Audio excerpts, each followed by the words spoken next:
അച്ഛാ, സുയിത്തുമാമന്റെ കടയിലെ അരിച്ചാക്ക് പൊട്ടി. കുറെ അരിമണികൾ താഴെ വീണ് കിടപ്പുണ്ട്. അതിനകത്ത് ഒരെണ്ണം ഞങ്ങൾ പോയി എടുത്തോണ്ട് വരട്ടെ? നിങ്ങൾ ഒറ്റയ്ക്ക് പോകാനോ? അതൊന്നും വേണ്ട. അച്ഛാ, അച്ഛന് വയ്യായിരിക്കുമല്ലേ? ഞങ്ങൾ പോയി എടുത്തിട്ട് വരാം. മക്കളെ, സൂക്ഷിച്ചു പോണേ.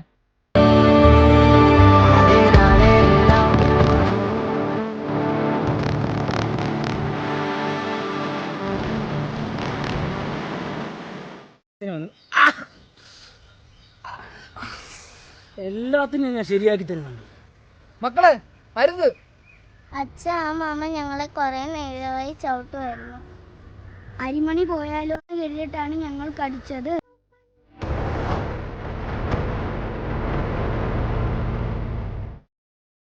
ഈ ഭൂമിയിൽ ഏറ്റവും വലിയ പ്രതികാരം ചെയ്യുന്നവൻ മനുഷ്യരാണ്. മനുഷ്യന്റെ പ്രതികാരം